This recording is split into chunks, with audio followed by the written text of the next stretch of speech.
తెలంగాణ రాష్ట్ర ఖజానాకు ఈసారి రవాణా శాఖ నుంచి మొండి చేయి దక్కేలా కనిపిస్తోంది. ఏటికేడాది పెరిగే రవాణా శాఖ ఆదాయం ఈసారి భిన్నమైన పరిస్థితి కనిపిస్తోంది.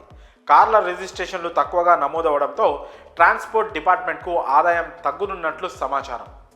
రాష్ట్ర ప్రధాన ఆదాయ వనరులో ఒకటైన రవాణా శాఖ లక్ష్య సాధనలో వెనుకబడిందన్న వార్తలు వినిపిస్తున్నాయి. తెలంగాణ పొరుగు రాష్ట్రాల్లో గత ఏడాదితో పోలిస్తే ఈసారి 8 నుంచి 32% వరకు రవాణా శాఖలు ఆదాయ వృద్ధిని సాధించాయి. ఇటు తెలంగాణ రవాణా శాఖ ఆదాయం మాత్రం ఈ ఆర్థిక సంవత్సరంలో తిరోగమనంలో వెళ్తోంది. కార్ల అమ్మకాలు, రిజిస్ట్రేషన్లు తగ్గడమే ప్రధాన కారణంగా అధికారులు లెక్కలేస్తున్నారు. సాధారణంగా ప్రతి ఏటా పెద్ద సంఖ్యలో కార్లు, ద్విచక్ర వాహనాల కొనుగోళ్లు, రిజిస్ట్రేషన్లతో రవాణా శాఖ ఆదాయం పెరుగుతూ ఉంటుంది. కానీ ఈ ఏడాది ఆ పరిస్థితి కనిపించడం లేదు. 2022-23లో 5,345 కోట్ల లక్ష్యం నిర్దేశిస్తే 6,390 కోట్ల ఆదాయం రవాణా శాఖకు వచ్చింది. 2023-24లో 7,212 కోట్ల లక్ష్యానికి 6,990 కోట్లు మాత్రమే వచ్చింది. అయితే టార్గెట్ సాధించలేకపోయినా గత ఏడాదితో పోలిస్తే ఆదాయంలో దాదాపు 10% పెరిగింది. ఇంతవరకు బాగానే ఉన్న 2024-25లో 8,478 కోట్లు నిర్దేశించగా ఈ ఏడాది నవంబర్ 20 నాటికి అందులో సగం అంటే 4,389 కోట్లు మాత్రమే ఆదాయంగా వచ్చింది. ఇక మిగిలిన ఉన్న 4 నెలల్లో మరో 4,000 కోట్ల ఆదాయం కష్టంగానే కనిపిస్తోంది. అయితే జనవరిలో కొత్త ఏడాది పండుగ సీజన్ ఉండడంతో ఇంకా అవకాశం ఉందని అధికారులు ఆశాభావంతో ఉన్నారు. పొరుగు రాష్ట్రాల రవాణా ఆదాయాలపై ఇటీవలే తెలంగాణ అధికారులు అధ్యయనం చేశారు. తమిళనాడు అత్యధికంగా 32% వృద్ధితో ముందుకు దూసుకెళ్తోంది.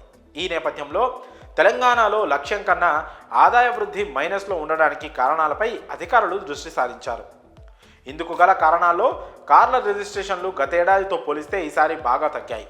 రియల్ ఎస్టేట్ రంగం మందగమనంలో ఉన్న కారణంగా వాహన కొనుగోళ్లు తగ్గాయని రవాణా శాఖ అధికారులు అంటున్నారు. రవాణా శాఖకు ప్రస్తుత ఆర్థిక సంవత్సరంలో వచ్చిన మొత్తం ఆదాయంలో 72% లైఫ్ ట్యాక్స్ నుంచే వచ్చింది. కార్లు, ద్విచక్ర వాహనాలు వంటి వ్యక్తిగత వాహనాల రిజిస్ట్రేషన్ ద్వారా లైఫ్ ట్యాక్స్ రూపంలో ప్రభుత్వానికి ఆదాయం వస్తోంది. ఆటోలు, బస్సులు వంటి రవాణా వాహనాల నుంచి త్రైమాసిక పన్ను రూపంలో ఆదాయం ఉంటుంది. ముఖ్యంగా ఈ ఏడాది దసరా పండగ ఆటోమొబైల్ రంగాన్ని కొంతమేర నిరాశకు గురిచేసింది. గతేడాదితో పోలిస్తే అమ్మకాలు చాలా తగ్గుముఖం పట్టాయి. దేశవ్యాప్తంగా మార్కెట్ కార్యకలాపాలు నెమ్మదించడం, హైదరాబాద్లో రియల్ ఎస్టేట్ రంగం కుదేలైపోవడం వల్ల కార్లు, ఇతర వాహనాల విక్రయాలు తగ్గినట్లు తెలుస్తోంది.